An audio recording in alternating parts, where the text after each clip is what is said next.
Broadcasting live from the Capital OTB studios, this is Racing Across America with Seth Merrow. We'd like to thank Woodbine for their sponsorship of this program and some of the other programming and events here at Capital OTB. Woodbine open now through December, featuring great racing, including the King's Plate coming up in August, Turf Champions Day with the Woodbine Mile in September, and much, much more. Woodbine Racing, great racing north of the border.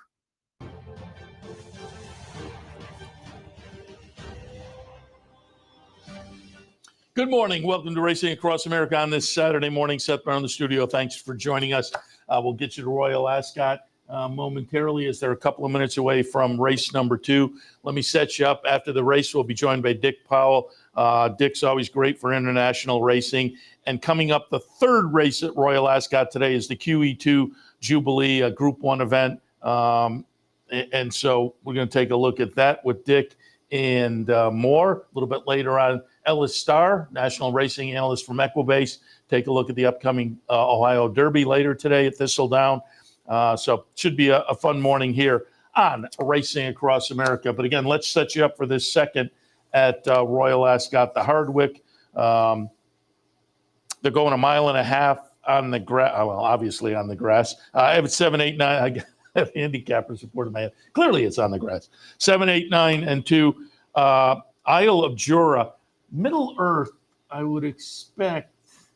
Well, no, Continuous is actually the favorite in here. Yeah, that's the Aidan O'Brien runner. I put that one down in the 4th spot. No surprise, I guess. 3-2 on the morning lines. Aidan O'Brien and Ryan Moore. But ran 5th last time, albeit in the Arc de Triomphe. But off the layup.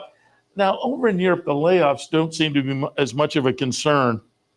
But a mile and a half off the layoff, I was willing to downgrade Continuous a little bit. We'll see how that works for me. But Isle of Jura, on the other hand, is coming off a nice win just on May 24th. So I'm going to tilt in that direction, take the 10-1. Middle Earth, the number 8, is currently 5-2 as the second choice. I thought the Gosden runner was interesting off the win last time. And Missed Cut. We have an American entrant in here, so there is some American rooting interest. John Sadler, runner, last seen in the Elkhorn, running second at Keeneland in April. So the 9 is the American entrant, 12-1. So for me in this upcoming second at Royal Ascot, I have it 7, 8, 9, and 2. All right, we'll let them go on the gate and take a break. Come back, and we'll be joined by Dick Powell to talk some more Ascot right after this. Stay tuned.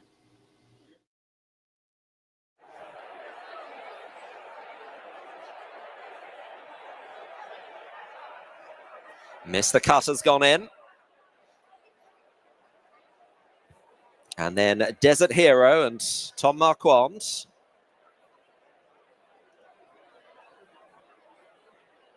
So the last two coming forward. Thank you, Alex.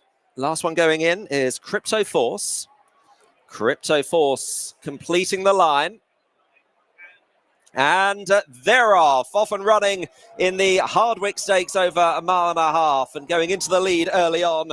Elegant Man and David Egan on the outside. Candleford, the red and green, breaking from the widest stall. Isle of Jura, red and white, just in behind. Continuous settling in about 5th position. Ryan Moore just looking to get across as Goliath runs keenly just in behind the leader, Elegant Man, being followed by Crypto Force. Desert Hero is towards the back of the field, and the back marker at this stage is Missed the Cut, and Middle Earth is also weighted within the claret under Asheen Murphy as the field pick up some speed and head down towards Swinley Bottom. As they do so, it's Elegant Man leading to Candleford, a former Duke of Edinburgh Stakes winner, in second. The French horse Goliath in third, and then Isle of Jura in 4th position on the outside of Crypto Force, with Continuous running quite enthusiastically just in behind, narrowly in advance of Desert Hero and Tom Marquand.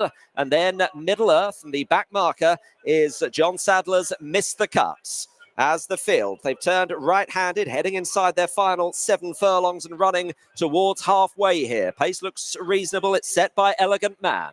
To Candleford on the outside. Goliath and Maxime Guillon just following, with Isle of Jura to the outside, and then Crypto Force running on the inner of Continuous, with Middle Earth still towards the back, just behind Desert Hero and Miss the Cut and James Doyle last of all here. The field have now got less than 5 furlongs to run in the Hardwick Stakes. An Elegant Man leading by just under a length to Candlefoot and William Buick in second. Goliath still goes keenly in third, with Isle of Jura the outside. Then Crypto Force on the inner. No move yet from Continuous and Ryan Moore. Desert Hero. Middle Earth is just getting a squeeze now, moving up on the outer of Desert Hero. And driven in last is Mr. Cut. They turn into the home straight. Less than 3 furlongs to run. Candleford takes over. Goes on here to Elegant Man. Isle of Jura. Continuous starting a run on the outside. Goliath is still waiting for daylight. Middle Earth and Desert Hero with plenty to do. A furlong and a half left to go, and it's Candlefoot in front here. Chased by Isle of Jura. Continuous not getting there. Goliath staying on, but it's Isle of Jura taking over here inside the last furlong. Clear by 2.5 to Candlefoot. Goliath. Middle Earth is running on, but Isle of Jura and Callum Shepherd have it sewn up as they run up towards the line. Isle of Jura wins the Hardwick Stakes, and Callum Shepherd salutes the crowd as well he might. Second, Goliath. Middle Earth in third, ties in behind. Continuous never quite made it, and then Candlefoot.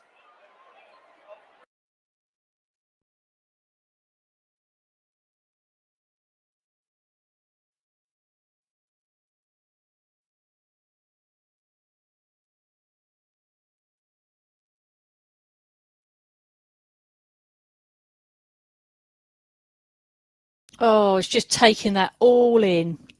Isle of Jura was the...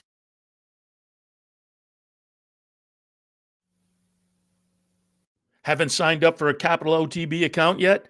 Now's the time to take advantage of the sign-up bonus. Open up a new account with $200 or more, bet $400 by the end of the month, and receive a bonus $200 into your account. Plus, you can take advantage of everything an OTB account has to offer. Wagering from any device, live streaming, racing info, past performances, online promotions, and more. Sign up today and take advantage of the new account bonus. Details at capitalotb.com.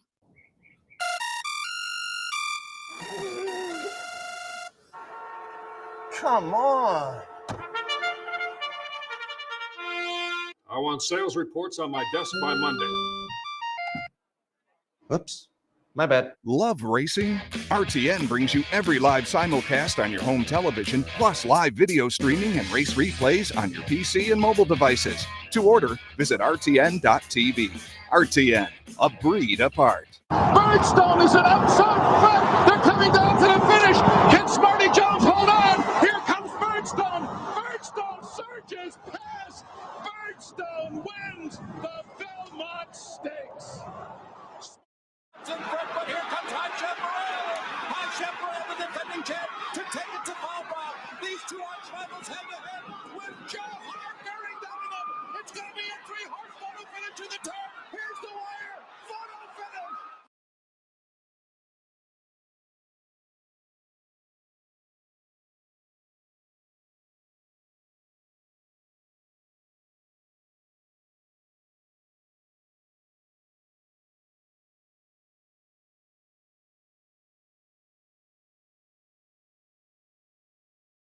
Welcome back to Racing Across America. Again, we're in the midst of the final day of Royal Ascot, race number 2. I may quit now. I had Isle of Jura as my top pick there and got it done at 13-1. And that's my best result so far this week at Royal Ascot. As I say, I may have to quit. But we do have the Group 1 coming up, the Queen Elizabeth II Jubilee. And so with a quality race like that on the final day of Ascot, who better to reach out to than our friend Dick Powell? Always like to talk to Dick about international racing. Dick, good morning. That's good morning. Congratulations. You have the horse from Bahrain. I thought a little bit of recency. Five in a row, and yeah, he likes firm ground, and it looked like a strong pace, and he was well suited. Very good. How about the winner of the first race today? That was a bedtime story, the filly against the boys, the Aidan O'Brien runner. I thought Fairy Godmother yesterday was the most impressive, but that was a totally different kind of a scenario. Bedtime story looked pretty good in the opener today. Yeah, she did. It was a weird race, though, because the restrictions were your sire had to have won longer than 1.125 miles or something like that. That's crazy conditions in that race. So she was by Frankel, and so she qualified. But I guess the dam was really fast. So the minute Ryan just loosened the bridle a little bit, boom, won by 9.5. But the one yesterday, that was unbelievable. Yeah. Ryan had the horse blocked, shacked off heel. I think let me just interrupt for a second here, because I think we have the replay of that fairy godmother from yesterday. And I'll tell people the eventual winner is in the orange cap, kind of in the middle of things behind. You can see right behind the wall, and then tilts out. Yeah, this was just an insane performance. There was almost no point here where you're thinking, well, this horse has a shot. But then she gets out and just makes the move. This, as I say, the most impressive of the week, I thought, until maybe that first race today. But talk a little bit about Fairy Godmother. Well, I hope we see her in the Breeders' Cup. Oh, yeah. There's no reason not to. And they've done well at Belmont. They ship all over the world. The Kumar operation is international in scope. So races like the Breeders' Cup Juvenile Filly Turf will be absolutely perfect for her. But that turn of foot, you could have any kind of trip and just need some space in the stretch. So she was awesome. The filly today was awesome.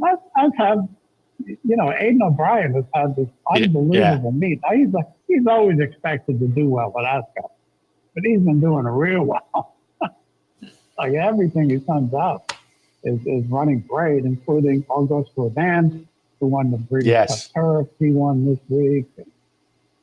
There's a whole bunch of winners. So he's loaded, continues to be loaded, and we'll get to see City of Troy in the Breeders' Cup Classic if all goes well. So yeah, him and Ryan Moore, just a potent combination. They reversed course a little bit. I have to admit, I was quite excited when they originally said, yeah, maybe we'll come for the Travers with City of Troy. But now that now it's more likely Breeders' Cup Classic. But man, that would have been fabulous to see him take a shot on the dirt in the Travers. Well, I think one reason they're not is they already have Sierra Leone. Yeah. I mean, he's owned by the same core group of people. So they already have a mile and a quarter dirt horse. I think they'd love to try City of Troy at it. They'll probably do that in Classic. But, yeah, it was interesting that was on the table, so to speak. And it's just a matter of getting through the summer, and then where did he go in the fall? It looks like Delmar in the fall. Yeah, it should be interesting, certainly. See him try the dirt, because he looked good a couple of weeks ago. And I guess, in July, they'll be back with him over there, however. Before we get into the QE2, I saw you obviously a few times during the 4 days up at Saratoga. We were doing a little radio together with Bick, and then I saw you in the afternoons as well. Give me some of your thoughts. I think the 4 days, clearly very successful. The numbers are very good. I was not a door knock fan, but the racing I thought was very good as well. Cogburn was super impressive. Bookham, Dano, Torpedo, Anna. But as I say, the numbers certainly kind of indicated it was a successful 4 days. What are your thoughts on the 4 days up at Saratoga? I think it worked. I think we got very lucky that the weather was cool, nothing like this week, because it was super crowded. And I've had people argue with me, they had more than 50,000. Now, my argument is, no, in the past, when they said they had 50, they didn't have 50. And I hadn't thought of that. This was a real 50. And unfortunately, the track is only so big, only has so many bathrooms, things like that. I don't know how that can get addressed before next year. But if they can solve some of those problems with obviously shorter lines and stuff, that would be great. The racing was spectacular. And I needed Mindframe. Mindframe was my key. Oh. I played them underneath 4 different exactors, and I didn't use Dornock. Dornock just hadn't shown me any kind of improvement, this year. I know he got his foot straightened out and was training well, but one exercise that I advise people to do is after the Derby, go read all the quotes of the connections. We missed a workout. We had a little bit of a thing, but going into the race, all you hear is, it's all systems go. We can't be doing any better. he slept like a baby last night. And the race comes and you hear all the excuses. So with Dornacher, it was the opposite. We knew what the excuses were for poor performances, and now he's ready. And he got a nice trip. The track favored his running style, and I'm happy for Danny, and I'm happy for Louis. Yeah, as I say, it was a tough pull, but it was kind of continued the 3-year-old season the way it's been going so far. And now it's just making the summertime more interesting with Haskell, Jim Dandy, Travers, Pennsylvania Derby. See if this group can somehow sort themselves out a little bit. All right, go ahead.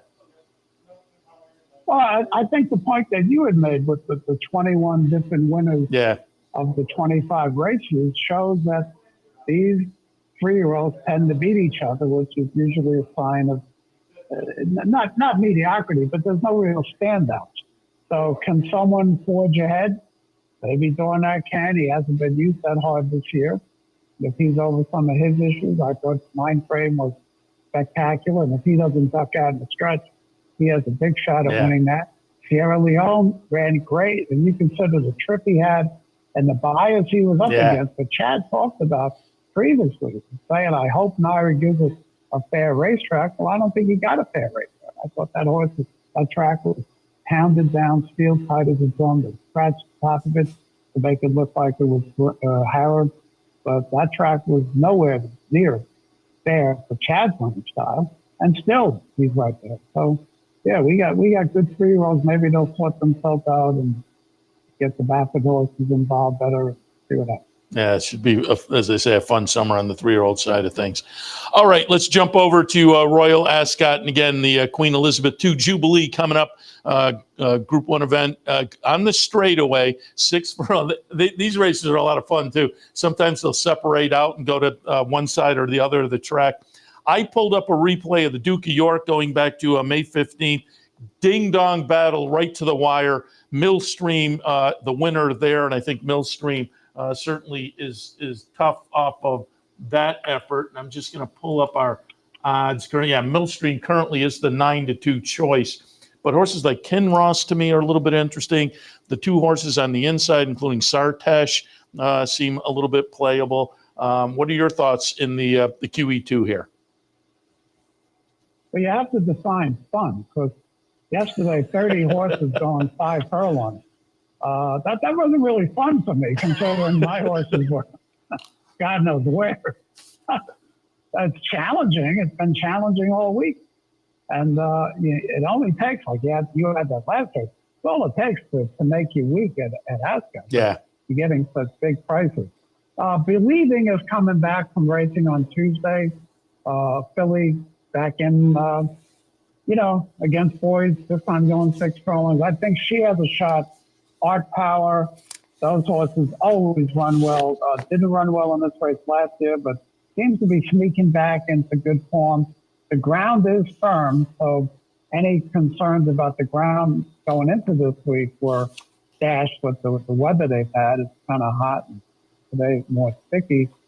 I do like the one you like, but if I'm going to play any, not a price, but number 8, Chartash, draws post 2, which will be away from us, near the running rail where the races are going to finish on, not on the other side, what we call the stand side.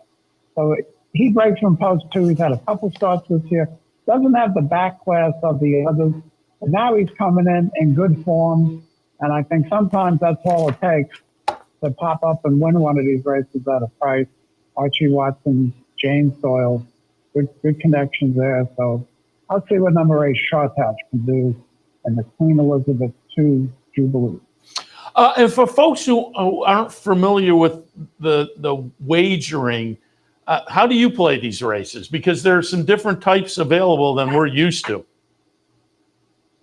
Well, the big difference is, and not in this race, but in the races where you have 21 or more declared starters. Doesn't mean they all run, but they're declared, place pays down 4 places. So in other words, you finish first, second, third, or fourth, you're cashing. Now, we over here, we tend to bet a little, want to win a lot, so we ignore place and show bets.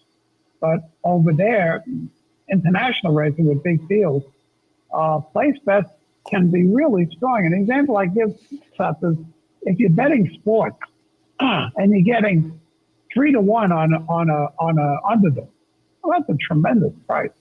You know, baseball 3-1 is huge, and yet in place pools you can be getting 6-1, 8-1, and yeah, you got to beat maybe 18 other horses out to get in the top 4. But it's not like we're asking you to win the race. So I like betting place. And you can find the place odds. If you read my piece on the Pollock Report this week, there's a link to the Hong Kong website, which is hosting these pools. And I think there you can get your place prices and shop around, see if anyone 5-1, why not? Another horse, I neglected stuff in, all right, that's the next best. I'm sorry, I jumped ahead. So as far as the betting, they do have a thing called Quinella Place. You play 3 horses, and you can win with 3 different combinations: first and second, first and third, or second and third. So if your horses, you don't get the winner, but you run second and third, you still cash. And that's a very popular bet worldwide. Not so much in America. We at Quinella, we turn our noses up because they don't pay a lot. But if you're willing to bet a lot to win a lot, you got a good shot there without winning. So you see that it's called an Omni, it's called a Swinger, it's called a Quinella Place. But that's an interesting bet. The forecast, if you hear the term forecast, it's an exactor. The treble, which is not offered everywhere, it is on Express Bet. I don't know who else has the treble. That's the pick 3, and it's in the last 3 race. The twist is just like in Hong Kong racing with the pick 3. The last leg, you can run second and still win. Oh. So the consolation, I think it was yesterday, the day before, the consolation paid way more than the winner. 85% goes to the winner, 15% goes to the second horse, but if the second horse, is 10 times the odds of the winner, you're gonna get even more money. So my advice is, if you're playing a pick 3 in any of these races, Hong Kong or any of these local races, spread out a little bit in that last leg, because you don't want to have a single in the last leg and run second, and then you're like,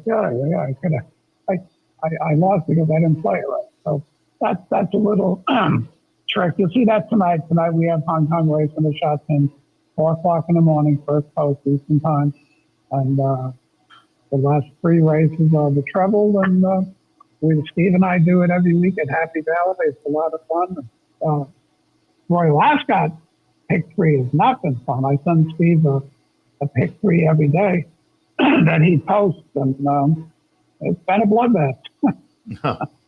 But I have another one in today, so and you can't stop here. You're on with Steve every week doing the Hong Kong races, which I think a lot of people don't look at, and I'm sure you would agree.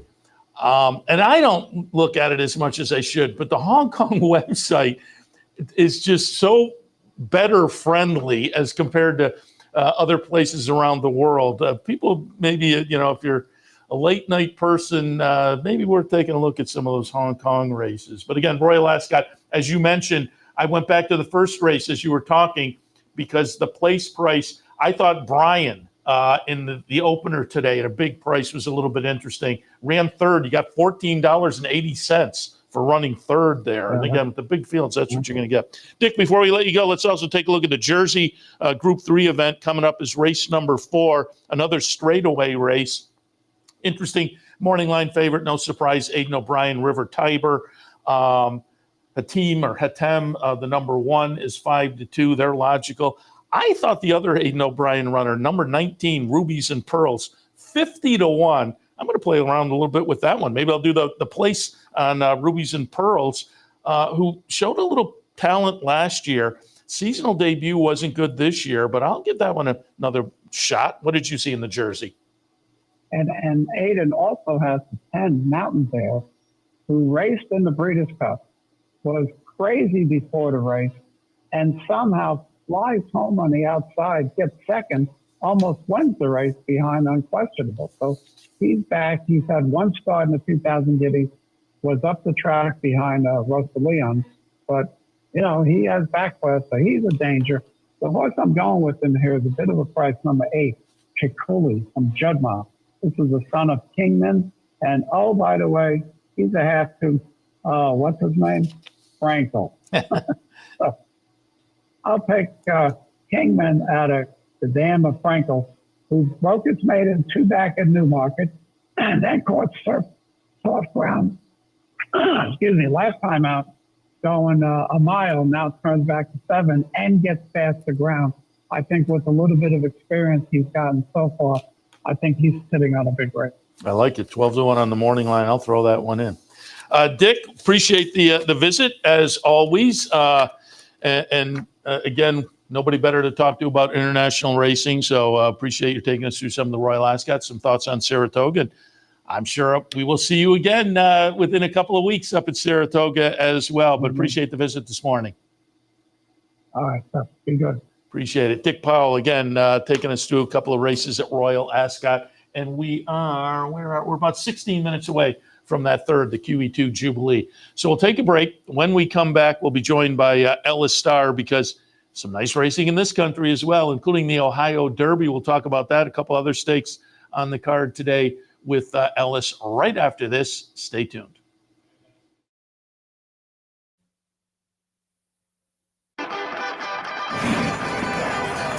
Want to get your career in horse racing off to a fast start? Well, the University of Arizona's Racetrack Industry Program is your winning ticket. The Racetrack Industry Program has served as a springboard to some of the industry's most successful individuals, with a proven track record of job placement right out of college.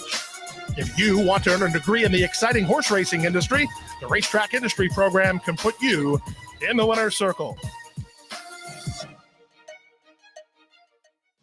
In a recent study of some of the top online wagering sites, Capital OTB won big in total player rewards, far surpassing some of the best-known wagering sites in America. While other rewards programs simply offer you points redeemable for gift cards, Capital OTB's rebates are paid to you in actual cash. Plus, Capital OTB gives you full and immediate access to your money. So if all you're getting now are points and gift cards, join Capital OTB Player Rewards today and get cash back. Visit CapitalOTBBet.com and sign up today. Sometimes it pays to go with the flow, to check your worries at the door, to reconnect with your crew, to follow the thrills and the flavor, to roll with it and see where it takes you, to enjoy every minute to its fullest, and to dance like there's no tomorrow. You can do that here at Rivers Casino and Resort Schenectady, where the good times flow.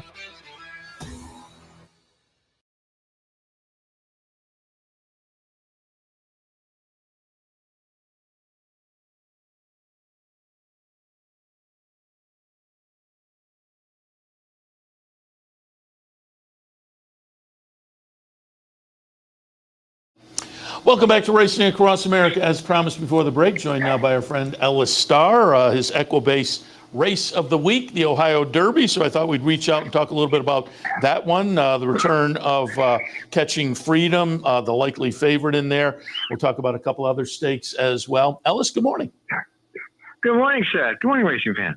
And I said we'd talk about a couple other stakes, and we just had Dick Powell on, and I asked Dick his impressions of Saratoga, and he was up there. I ran into him a few times during the 4 days. I will also ask your impressions of Saratoga, which had to be very good because we'll play the stretch run here. And I pulled up your race of the week a couple of weeks ago was obviously the Belmont Stakes, and the headline on the Equibase page, Dornoch may rebound to upset in Belmont Stakes. Nice call. We're going to watch him coming down the stretch here. Mine, the two I didn't use in my mix, and I was concerned about. Mind Frame could have been a freak. I didn't know what to do with him. And Dornoch, we were down for the Fountain of Youth, and with the 2 scratches, that race fell apart a little bit. Then they experimented in the Bluegrass, then trouble in the Kentucky Derby. So the 2 horses I didn't know what to do with exactly get it done. I won the battle, lost the war. I took a shot with Antiquarian. It was just the wrong shot, but good call by you, Dornoch in the Belmont Stakes. Your thoughts? Well, thanks. I had no interest in mind frame. I thought 2 races going in was insufficient, even at 1.25 miles instead of 1.5 miles, but it was Todd Fletcher, and I should have done better. But yeah, I mean, when they did the draw, it was Monday or Tuesday. By Wednesday, I did the story, which is Equibase, America's Best Racing, and a few other blogs.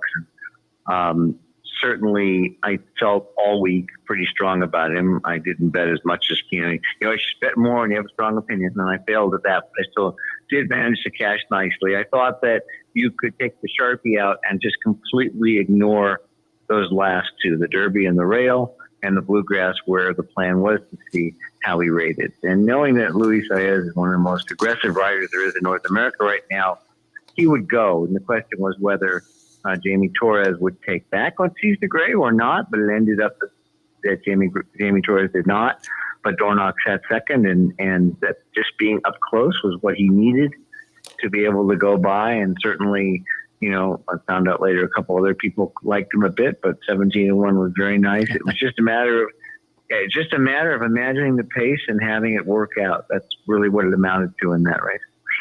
And it was fun afterwards. The next day, we as we typically do at Saratoga, during the 4 days, we were live on the backstretch in the morning, and so we had Danny Gargan and Randy Hill on. We were trying to get Jason Worth, but it was a late night, I guess, the night before.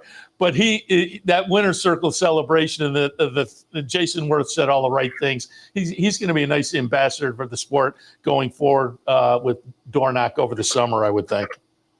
Oh, absolutely. And the videos of him, get to the rail, with some nice expletives thrown in were pretty amazing. So, yeah, I mean, it's good when you have anybody that's more mainstream involved and talking about the sport. Might not move the needle a lot, but it certainly is really good. And congrats on everybody at NYRA for having such a great meet that week. Everything worked out wonderful. Yeah, and I will add, it just put the exclamation point on what I think was a fabulous 5-week Triple Crown season. I think Kentucky Derby week, that the undercard, the other day's stakes races were very good. Same down at Pimlico, and it just continued a couple of weeks ago up at Saratoga. It did, and the form held up. Seize the Gray ran so well in all 3 races. Yeah. I mean, basically, I'm not the Pat Day, not the Derby, of course, and then the Freakness in the Belmont, and Mystic Dan ran as well as he could too. So yeah, it does good. I'm really looking forward to the summer, to the Travers and the Haskell, and seeing what these guys are going to do. Yeah, hopefully they can sort things out because at this point it's hard to point to 1 3-year-old and say that's the guy. So we're looking forward to the summer, certainly. All right, 3-year-olds on the agenda today. Lucky race number 13 at Thistledown today. It'll go off at about 6:30 of the Ohio Derby Grade 3 event. $500,000 up for grabs. Obviously, Catching Freedom from Brad Cox is going to attract a lot of attention. 4th in the Derby, 3rd in the Preakness. Uncle Heavy is interesting. Last couple of starts are a little bit disappointing, but the Butch Reed runner had shown some ability early on. Copper Tax, who won the Tessio and then elected to kind of skip Preakness weekend and come here to the Ohio Derby, is interesting. But I pulled up a replay of, speaking of Preakness weekend, the Sir Barton. We're going to look at number 5, Corporate Power Win. Number 6, Gould's Gold, is going to be a very close second, only a nose behind. Again, number 6, Gould's Gold, in the Ohio Derby this afternoon. And I know, looking at Race of the Week, you're tilting in that direction. Give us your thoughts on the Ohio Derby this afternoon. Yes, speaking of, McPeak and Hernandez, and some of the same connections, Gasaway has a piece of the horse, the same owners as Mystic Dan. I mean, this is certainly similar to Dornoch in terms of the play, because in that race, in the Sir Barton, Gould's Gold stalked second, half a length, got within a head, made the lead, got beaten in the nose. If he's opening at 5-1 here. And of course, as you mentioned, Catching Freedom will be heavily bet. If Gould's Gold had won that race, he'd be 3-1. So we're actually getting benefited here for the horse getting beaten. It was just a head bob. It doesn't mean he ran badly at all. But I love it when a horse makes the lead like this. But from the 2-hole, he's going to have the lead. There's really no other speed in the race. Batten down the now horse, the full Tacitus. controlled the pace at 1.25 miles, but going from maiden to Derby to a graded stakes, which Belmont has done before. But he went 48-112. I mean, Gould's Gold went the same fractions, basically pressing in the Sir Barton. I think the plan is going to be to put him on the lead. If not, then Batten Down gets the lead and he sits second. And then Catching Freedom is just a dead closer. I mean, yes, he was up close in the pre. That's not how he runs. That's why he kind of flattened out in that race. He was 5th of 8, but in Derby he's 15th early. In the Louisiana Derby when he won, he was 11th and last early.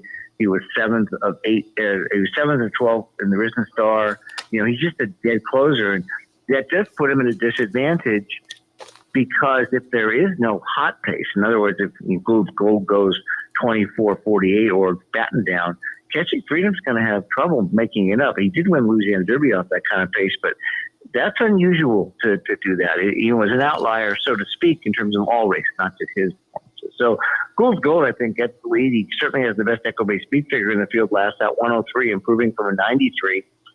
Catching Freedom at 107 in the Derby and a 98 in the Preakness. Gould's Gold looks like he's going to take a step forward at 2. And one more thing in common, don't forget Gould's Gold is a son of Golden Sense, the same as Mystic Dan. So no question getting the 1.1 miles and even more than that. So he's my top pick. Catching Freedom, I'm going to use him. Copper Tax, certainly, as you mentioned, 2 wins in a row. The last one, 1.1 miles, 100 echo-based speed figure. He's right in the ballpark. So he's pretty good. Probably keep Gould's Gold top and bottom and exactly as a box all 3. Uncle Heavy did scratch out of the Pegasus to run this race, but his last 2 races it was too poor for me to take a shot with him. What do you make of Batten Down? Oh, really, really nice colt. I mean, certainly, you know, this is the close hatches. It's Tacitus, and I forget the other one I had written down. There's I think every one of the foals of close hatches is by tap of this. Keep going back to the same breeding, and another one's really good, certainly. But you know, an 88 echo-based speed figure, a 93 buyer, so still really low compared to the others. But that was a nice race. And Junior, of course, rode really well, controlled the pace. I don't know that you can step up from maiden to grade 3 in the summer like you can in March and April. Yeah.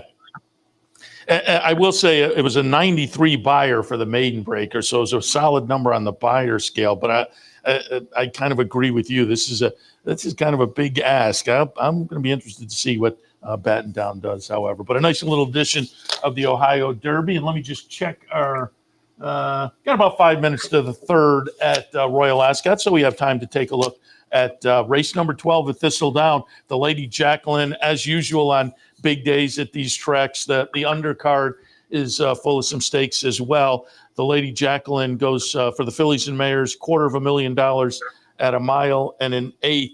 I will say Misty Vale I liked all season long this winter at Oaklawn. Wasn't living up to it on the win end necessarily and was well beaten last time in the Apple Blossom. But she's interesting to me. Corningstone, the cleverly named Corningstone, is always intriguing. But what did you see in the Lady Jacqueline this afternoon?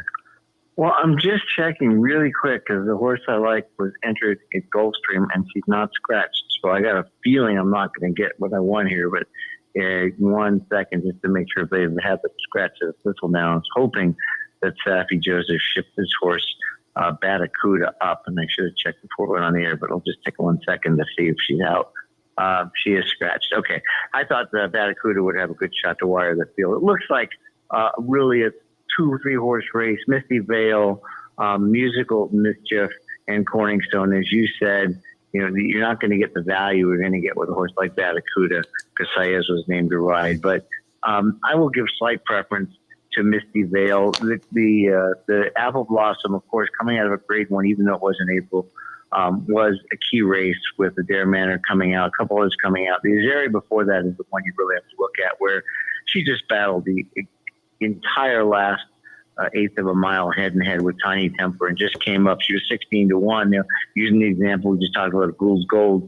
You know, if she wins the race, she could be 6-5 here, 3-2, as opposed to 3-1. And I think that might hold up because Musical Mischief with the big race in the DuPont and Corningstone with the nice win at 9 furlongs, and you got the same connections as a shot. Certainly, you know, looking at Musical Mischief also with Batacuda out, Musical Mischief is the inside speed of the race. In other words, she has the most races in which she's run first or second for the first quarter and half mile, and it's not the same for the horses inside of her, Frosty O'Toole, Dot Marine, Magical Palace. So I'm pretty sure that the instructions for Morales will be go. And, then you guys just put other horses in position behind her, hope they can close and pass her. Not Morales, I should say, Vasquez. Musical Mischief might also do that. She's been first or second a lot as well. There's really no knocks. My only concern with her more is that she's a 4-year-old. Misty Vale's a 6-year-old. She's got a lot more races, even though she has more seconds than first. But Musical Mischief tends to just not fire in the last 8. Second half length behind in the DuPont and ended up being 5 lengths back, second half length back in her allowance race and stayed the same. If she doesn't have a lead going the stretch, you have to be concerned, and she might be overbet.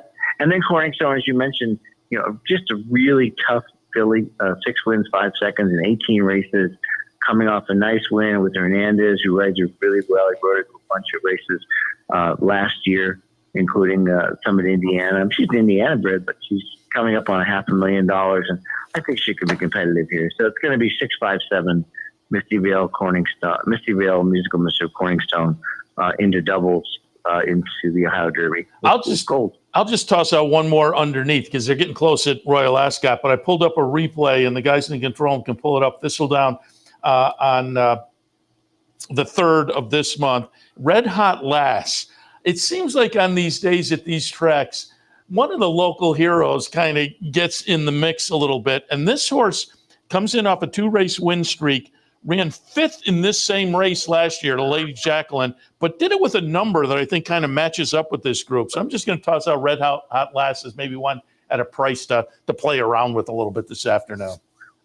Yeah, she did get a 101 Echo by Speed Figure for one of her wins back in May of last year, the one by 18, if that's the one you're referring to.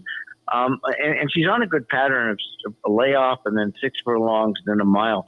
The only problem is she's only run a mile and an eighth once, and she was off the board, and all 3 of the others have it. But at that odds, you could certainly throw in exactas. I would certainly get the good play to make some money with lower odds horses. Yeah, that's what I thought. Just play around a little bit underneath. If the price, and I think the price will hold up, but a lot of times these local heroes will jump up on these days and get interesting. All right, they're loading in at Royal Ascot, the QE2 Group 1 event. Currently, the favorite is number 5, Millstream.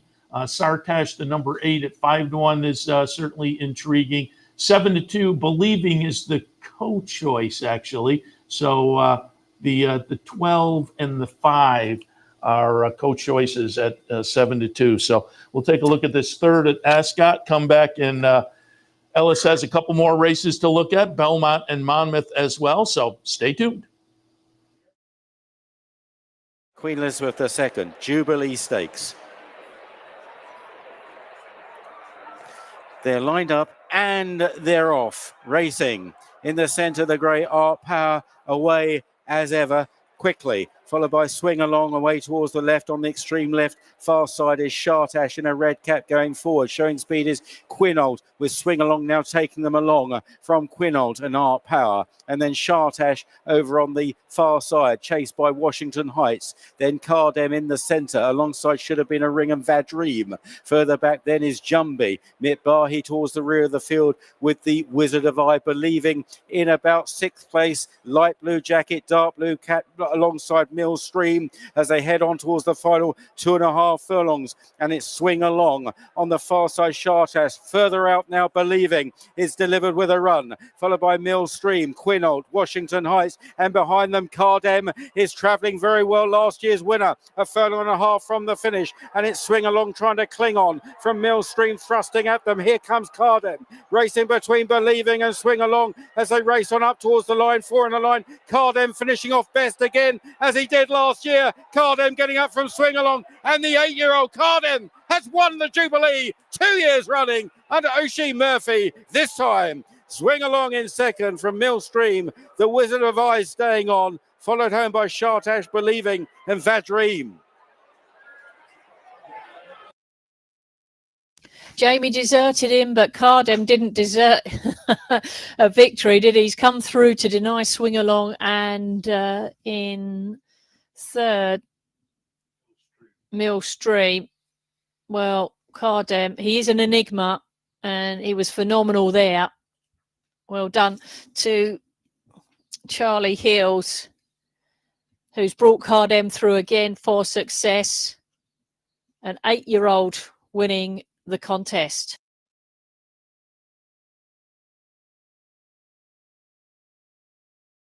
Well, it gives us old-timers a little boost there. The 8-year-old Kadem gets it done in the QE2, and I want to say 15 to 1, 14 to 1. So a little bit of a price there. And what was kind of a ding-dong battle in about the last half a furlong, and then separated out maybe a half a length. But the 8-year-old scores in the QE2. Ellis, have you been playing any Ascot? The racing has been fun. A little bit earlier, we showed that race yesterday by Fairy Godmother, which was insane, a great performance. But certainly the racing has been a lot of fun this week. The opener today, the Kelton Stakes, was a really weird condition, but bedtime story. I think that I haven't seen the chart yet of any kind of the kind of charts we do, but I think that was a 10-length win in a 7 furlong race on the straight. I mean, that is one heck of a story. Bedtime story looks to be, and this is just a 2-year-old going 7 furlong. So there's a horse as she stretches out. I think she's going to be a tremendous horse. Yeah, Fairy Godmother yesterday I thought was the most impressive, but I'm the same as you. Then the opener today I thought, well, maybe not. But there were two totally different. One, the horse just runs away and hides, and Fairy Godmother yesterday, at no point did you think, well, this horse isn't going to win, and then tips out and runs him down there. So it's just been a fun week, certainly. It was a great ride by Ryan Moore. I mean, I was watching it with my wife, and I showed her later, and I said, this is the equivalent of a horse pulling out and going to the outside rail in a race in the U.S. Yeah. I mean, basically, to lateral and lose all that room, even though you're going straight, you got to remember, you had to have run 2 lengths further than anybody else because you're lateraling all the way over from the middle of the track to the stand side. I mean, that's a lot of ground to lose and to still win. That's a great ride. He knew he had a horse and just said, I'm going to take it out to the outside and just let her run. It was clearly a very, very impressive performance. All right, let's go to New York now. Belmont at the Big A, race number 10 this afternoon, the Wild Applause, a mile on the grass. I pulled up a replay. My top pick is Greyache, if I'm pronouncing that correctly. Only 4 starts so far, broke the maiden 2 back in the Chad Brown train. He ran a decent 4th when debuting in Stakes Company last time. I thought that was a good performance to get some experience under the belt. We're going to take a look at that. Greyache here is going to be the number 1 horse. This is actually the maiden breaker 2 back. Subsequently ran 4th in the stakes event, though. But again, I thought it was a talented Chad Brown runner. I also am using oversubscribed Chantilly Road, so I'm liking the Chad Brown runners in here. But what are your thoughts on the Wild Applause?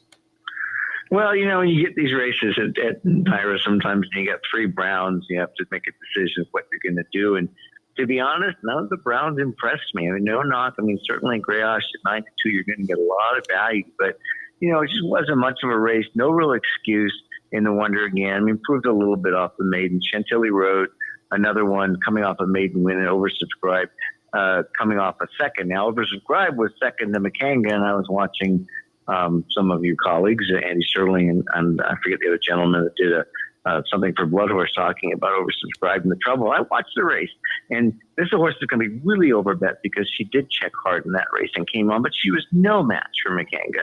And McCanga's going to get the same trip. I don't see Curlin's Girl, the only other horse inside, going to. I don't think Karen Moosh is going to do what Lozcano did. Her best race to come from off the pace. That puts McCanga and Johnny B on the lead again. And I don't see any reason why she won't run better. With March to May, which she improved to career best effort, she's going to do it again. I mean, she's going to play Come Catch Me here. And this is probably my strongest bet of the day in terms of win bet, because if I get 3 to 1 or more, I'm going to make a nice win bet on McCanga. I think she does not lose. Galabrand, even more, is a deep closer than oversubscribed is. Oversubscribed came from 6 of 9 to break her maiden and then 6 for second last time. And Gallup ran it when she won them with anticipation, 7th to 1st on really slow practice, which is kind of impressive. So I might box 4-1 as an exact favor, but win bet's going to be McCanga. And I'm taking a stand against the Browns here.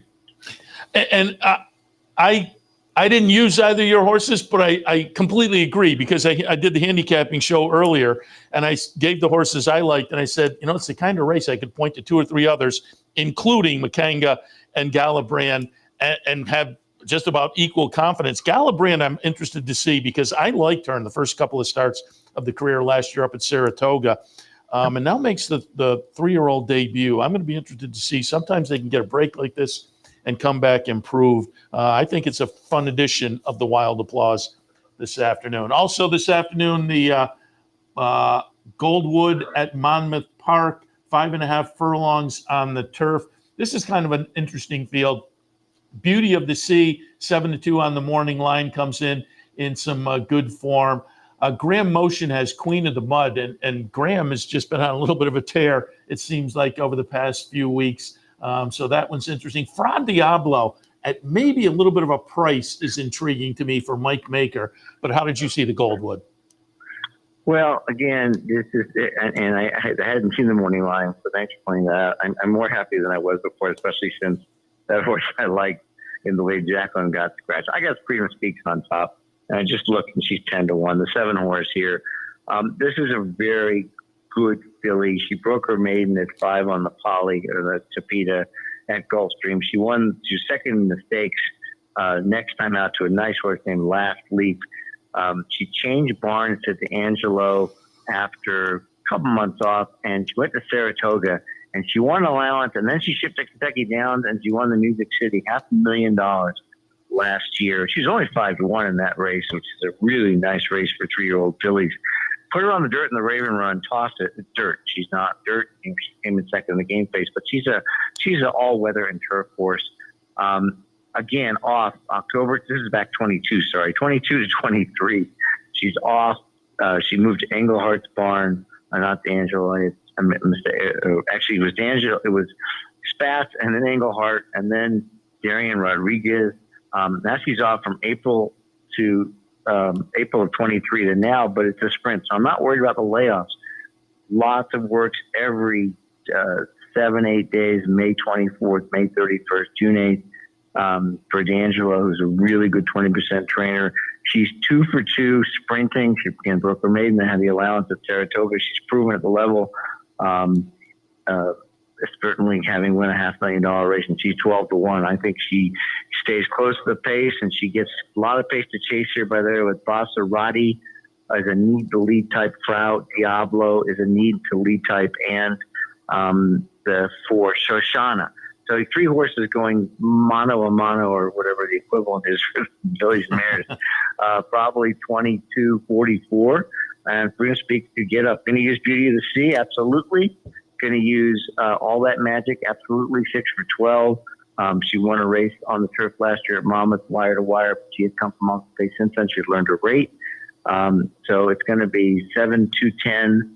I might throw in Hollywood Walks. I'm going to use the 7 for exactas. I'm going to throw the 7 in with some other tickets with the 9 Hollywood Walk coming off a third, a neck behind Shoshana, who won't get an easy lead this time, and throw in the 5.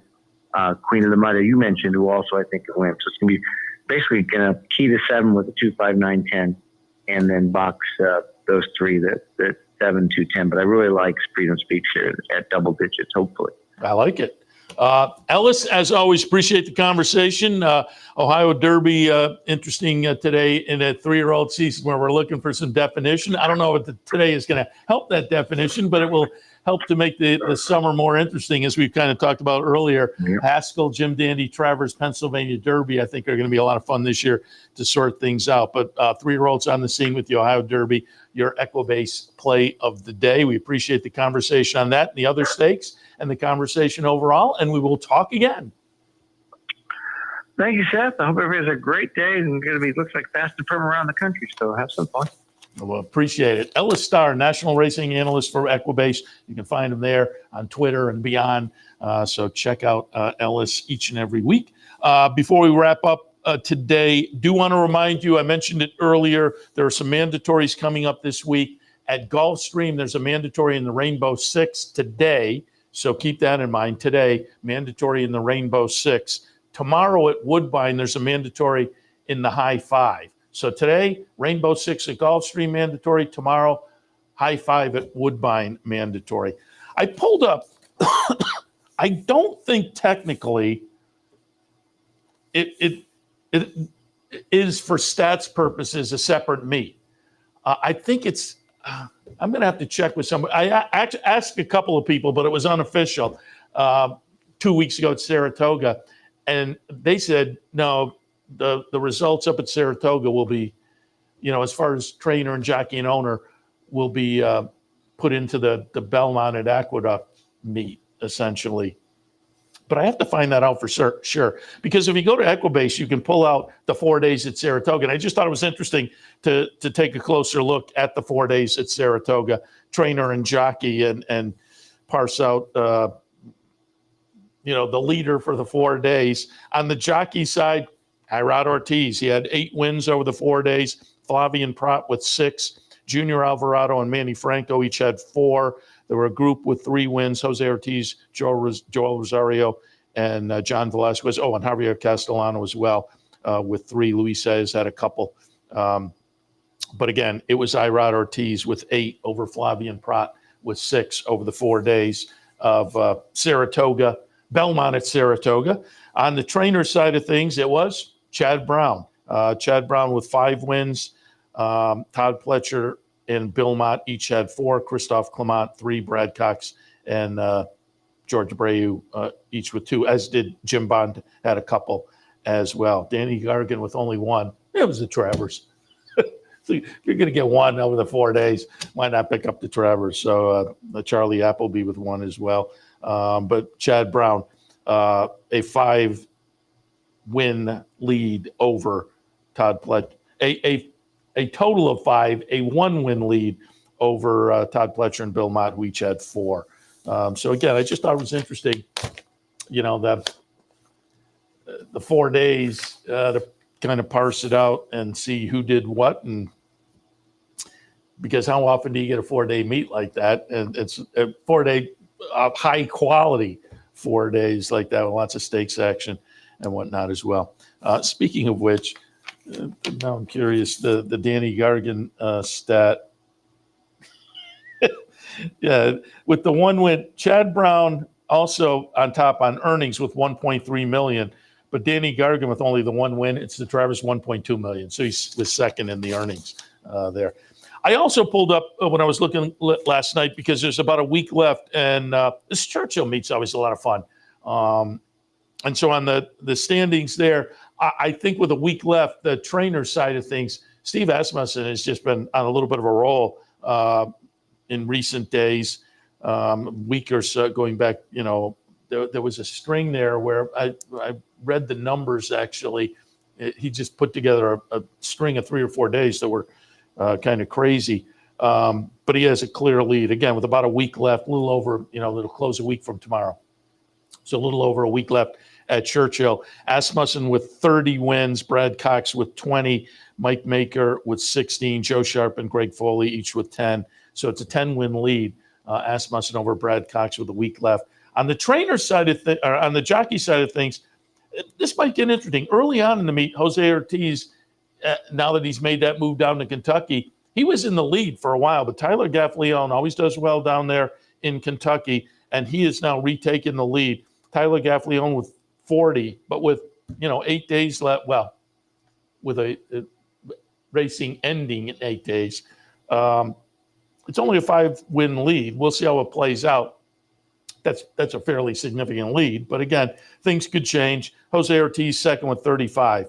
So that first season down there, you're trying to make new connections and whatnot. Jose Ortiz doing very well. Gaffleone at 40. Jose Ortiz at 35, Luis Saez at 26, Florent Joe at 21, and Christian Torres at 19. But again, Gaffleone in the lead there on the jockey side, again, with a little over a week left down at Churchill.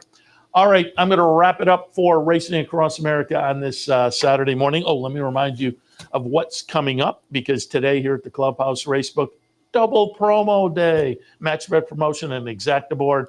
If you come down, enjoy the racing. As usual on the weekends, you can catch all the sports on our sports screens as well.